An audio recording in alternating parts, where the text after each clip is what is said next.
이 이상신의 이 시가 무슨 상대성 이런 거 물리학에 대한 시라고 아까도 비슷한 얘기를 하셨는데 그게 이제 이상은 왜 괴물인가? 아, 이 작품에 대한 여러 가지 해석들이 있을 수 있는데 저는 이제 물리학자니까 이제 물리학자의 시각으로 특화된 그런 이상에 대한 이야기를 이제 해보려고 그래요. 작품에 대한 이야기를. 우선 이상이 얼마나 찐 이공계인가를 보여주는 몇몇 예들을 제가 이제 보여드리려고 해요. 찐 이과가 아니면 쓸 수 없는 그런 표현들이 막 나오거든요. 이건 1933 6월 1일이라는 제목이에요. 천칭 위에서 30년 동안이나 살아온 사람, 어떤 과학자, 30만 개나 넘는 별을 다 헤어놓고 만 사람, 역시 인간 70, 아니 24년 동안이나 뻔뻔히 살아온 사람, 가로 열고 나. 이게 물론 어떻게 해석해야 될지 조금씩 달라요. 다른데 제가 보기에 가장 그럴듯한 해석은 아마 피커링이라고 아시죠?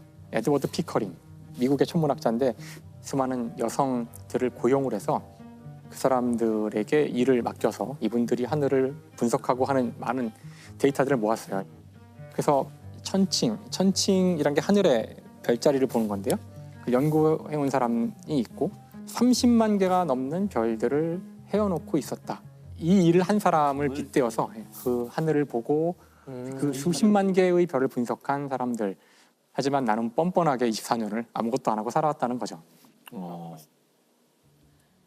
그 안에 그 사실 다 들어가 있네요. 그 천문학에 대한 어떤 사랑이 나타나 있고 그러네 관심이 대단했던 거네요, 그죠? 또 다른 시에는 이제 보통 기념이라는 시에는 제가 두세 구절을 읽어드릴 텐데 네. 역시 나는 뉴턴이 가르치는 물리학에는 퍽 무지하였다. 물리학에 낙제하는 뇌수에 피가 묻은 것처럼 자그마하다. 나는 지구의 공전 일주를 기념할 줄 다 알았더라. 뉴턴이나 공전 뭐 이런 그 낙하 문제 이런 것들을 자유자재로 막 사용하고 있고요. 네. 서양에서는 정말 그 현대 과학의 혁명이 일어나고 있던 시기에 과연 우리는 그걸 알았을까? 이게 언제나 궁금했었거든요. 근데 이상 시인의 이 시를 보면 그게 들어있는 것 같고 우리가 생각한 거 이상으로 당시의 그 식민지 시대의 경성은요, 굉장히 전 세계 뉴스에 밝았어요. 그래서 이상 정도 되는 지식인들이면 시와 무슨 소설 이런 얘기를 했을 것 같지만 모여서 과학을 주제로 얘기한 경우가 굉장히 많았다 그래요. 결정적으로는 사실 이 시를 보면 저는 정말 와 가슴이 정말 띵 하던데 보세요 한번. 여기 보시면 시에 이런 걸 쓰는 사람이 있다니 이게 지금 시의 일부거든요. 아, 3차각 설계도. 점을 찍어서 2차원 행렬, 어레이를 만든 건데 저는 이걸 딱 보는 순간 이제 양자역학에 제일 중요한 행렬을 쓴 게 아닐까? 저는 그렇게 해석했지만 저같이 생각하는 사람은 아무도 없더라고요. 아, 근데 왜 행렬이 제일 중요해요? 양자역학에서? 양자역학을 수학으로 쓰는 방법이 두 가지 방법이 있어요. 하나는 하이젠베르크가 만든 행렬 역학이고 다른 하나는 스웨덴거가 만든 파동 역학이에요. 정확히 이렇게 쓰거든요. 이런 식으로. 그래서 아마도 제 예상은 이상이 행렬에 대한 얘기를 어서 본 것 같다는 생각을 자꾸 하게 되는데 그럴 수 봤을 있겠네. 거야. 이 밑에 나오는 이야기 보면 알 수 있어요. 양자역학의 본질을 깨달은 것 같은 느낌이 드는 문장들인데 원자는 원자이고 원자이고 원자이다. 생리작용은 변이하는 것인가? 이 세상 모든 것은 원자로 되어 있는데 이들은 그 자신은 변하지 않지만 재배치, 재배열을 할 뿐이라는 것이 우리가 파인만 이야기할 때 했던 세상 만물은 원자로 되어 있다의 핵심이에요. 우리가 보기엔 사람이 변하는 것 살고 같지만. 죽고 하는 것 같지만 원자는 원자이고 원자이고 원자이고 원자이다. 그러니까 사실은 원자들의 재배치일 뿐이다. 원자는 변하지 않는다. 그런 말을 하는 것이라고 저는 보인다고요. 네. 그리고 그 다음도 원자는 원자가 아니고 원자가 아니고 원자가 아니다. 방사능 붕괴인가? 그러니까 원자가 변할 수가 있는데 그때는 원자의 방사능 변화가 일어날 때 그래요. 와, 알고 하는 걸까? 글쎄요. 이건 약간 알았던 것 같은데요? 이거 알았을 수 있는 거 아닌가요? 이런 표현을 누가 그냥 쓸 수는 그렇죠. 없잖아요. 네. 그 이상이 당시 현대 물리학에 대한 내용을 알고 정말 제대로 이해한 과학이라고 저는 생각해요. 최근에 그것에 대한 재밌는 논문이 하나 나와서 이 논문을 쓴 사람이 지금 현재 물리학과에 있는데 그러니까 그 진짜 재밌나 봐요. 네, 재밌어요. 저 표정은 행복 100이에요. 행복 100. 네, 지금 네, 재밌어요. 깜짝 놀랐어요. 그래서 이 논문의 주장에 따르면 이상의 그 중요한 시 건축 무한 육면각체네요. 4차원 시공간을 다루고 있는 시다라는 주장이에요. 여기 이 첫 번째 줄에 보면은 사각형의 내부의 사각형의 내부의 사각형의 내부의 사각형의 내부의 사각형. 그 이제 여러분 봤잖아요. 이렇게 반복되는. 네. 어떻게 생각하면 사각형 내부의 사각형 그러면은 사각형이 있고 또 내부의 사각형, 내부의 사각형 뭐하러 이런 짓을 계속 하는 걸까? 러시아 인형 같은 거 아니에요? 맞아요. 러시아 인형을 사각형으로 만들고 있나? 그렇게 볼 수도 있지만 제가 이해를 돕기 위하여 종이와 미성이. 가위를 갖고 왔는데 만드시게요. 오. 아, 요렇게 겹치는구나. 직각으로. 이렇게 하면은 이 사각형의 중심에 이 사각형의 중심이 놓이게 되죠. 네네. 네. 그러니까 사각형 안의 사각형이 되는 거죠. 네. 여기에 한 개를 더 끼워 넣으면 이제 쉽진 않은데 일로 끼워 넣을 수 있겠죠? 머리에 상상이 되시죠? 네네. 네, 이렇게 끼우면은 이게 사각형 내부의 사각형 내부의 사각형이 되는 건데 여기까지는 되는데 이제 하나를 더하는 순간은 3차원에서 못해요. 하지만 여기는 지금 사각형이란 단어가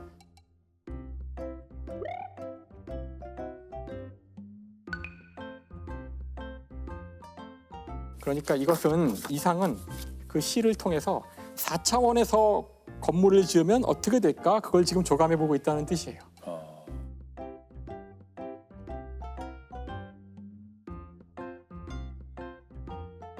이상 같은 경우 이제 아마 아까 말씀하신 대로 당시 동경을 통해서 들어온 서양의 네. 최신 과학 이론을 들었을 거고 그 당시에 사실 상대성 이론은 대단히 인기 있는 그런 토픽이었기 때문에 아인슈타인이 일본에 방문해요. 네. 동경에 방문을 오. 1922년인가 오. 방문을 해서 엄청난 환대를 받죠. 일본 사람들이 와 세계에서 가장 똑똑한 그렇겠죠. 사람이 왔다더라 그래가지고 네. 일본에 막 돌풍이 일죠. 아인슈타인의 그 엄청난 돌풍이 일어서 그 당시 그 자리에 한국 사람도 있었어요. 동경에 유학가 있었던 한국 사람들도 있어서 이들 중에 일부가 한국에 와서 아인슈타인의 이론을 이렇게 순회 강연을 했다는 기록들이 남아 있거든요. 몇월 며칠 몇 시 몇 분부터 몇 시까지 뭐 신촌에 어디서 아인슈타인의 특수 상대성 이론에 대한 강연을 할 예정이오니 야. 관심이 있으신 분들은 오시기 바랍니다. 그래서 그런 공고들이 있는 걸 보면 그게 지식인 사회에서는 공유가 됐을 거고 그 이야기를 아마 이상이 들었겠죠. 그랬을 것 같아요. 빛의 속도에 대한 문제가 나오고 빛보다 빠르고 느리고 함에 따라 어떤 일이 벌어지고 그렇죠. 우주가 막 변하고 아마 그 차원이라는 단어가 이상한테 꽂힌 것 같아요. 건축가기 때문에 네네. 자신이 아는 모든 기하학은 3차원의 세상이었는데 한 차원을 높여서도 뭔가 기하학을 할 수 있다? 네. 그런 차원의 이야기가 나올 때 수많은 사람들이 시도를 하죠. 내가 차원을 하나 더하는 방법을 구현하는 방법을 알아만 낸다면 난 전 세계에서 제일 유명한 사람이 되는 거야 이제. 그래서 이제 이공계 대학교 1학년 처음에 뭐 물리 이런 거 배우고 이럴 때 애들이 다 이렇게 연필을 이렇게 3개를 들고 하나의 연필을 더 꽂아버리고 어디다 꽂으면 내가 이 세상 최고 천재가 될 것인가 시도하거든요. 어디다 꽂으면 진짜요? 4차원이 될까. 예. 절대 안 된다는 걸 보일 수 있잖아요. 절대 안 되는데 연필 3개를 이렇게 해놓고서 이제 하나를 더 꽂아보려고 되게 노력을 해요. 근데 아마 그런 시도 중에 하나였을 것 같아요. 우리가 이상을 좀 더 이해해 보자면, 네. 자, 여기는 지금 식민지 시대의 경성이고, 자기는 아파요. 네. 그 결핵은 현재 치료법이 나와 있지 않고, 곧 나도 몇 년 안에 죽을 것이고, 그때 문제가 되는 건 시간이죠. 그렇죠. 그리고 자기는 또 식민지 시대의 경성이라는 굉장히 좁은 곳에 살고 있단 말이죠. 옛날 우리 경성은 작았잖아요. 네. 작고 또 사람이 서로 다 알고. 그러니까 지리적으로 그 3차원이라는 세계는 너무 답답했을 것 같아요. 네. 답답하고 그런데 어디선가 누가 차원을 더할 수 있다는 얘기를 하는 거예요. 이게 지금 눈에 보이는 게 전부가 아니고 다른 차원이 있을 수 있고 뭐 이런 얘기를 들으면 굉장히 매혹적으로 들렸을 거예요. 나한테 남은 시간이 얼마 없는데 이것이 상대적으로 달라질 수 있고 어떤 우주에서 어떤 차원에서는 전혀 다른 법칙에 적용된다고 하면 엄청난 매력을 느꼈을 것 같아요. 아마 그래서 자기 자신을 박제됐다고 표현했을 것 그렇죠. 같아요. 3차원 자기는 세계에 있는 거죠. 공간적으로도 또 시간적으로도 갇혀 있잖아요. 어머 안 됐다.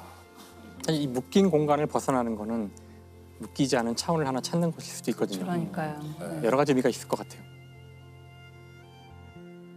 그래서 이거 보면서 정말 막 눈물이 와, 이 사람이 정말 내가 찾던 1930년대 우리나라의 그 일제 강점기 경성의 공간에서 과학을 이야기하던 사람이구나. 바로 그가 이상이었어.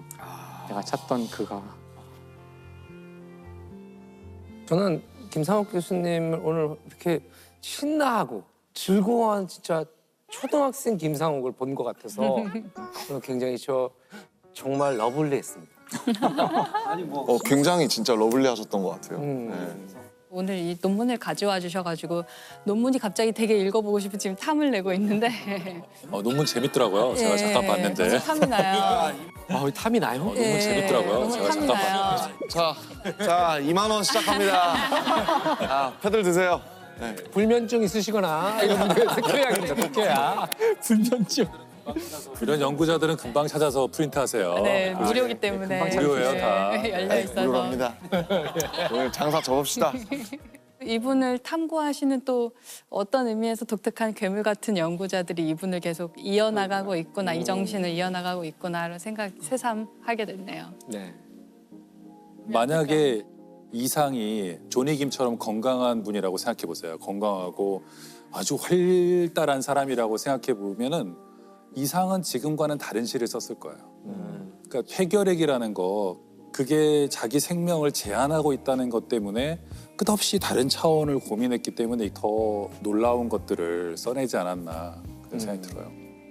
사실 지금 우리에게는 RM이 있지만 100년 전 우리에게는 PM이 있었죠. 포엣 몬스터. 포엣 몬스터. 준비하신 건가요? 이게 지금 그거 잠깐 끄덕끄덕 하더니 그거 생각하신 거예요? 이상으로 하고. 예, 이상. 자, 이상! 잘해. 좋았어.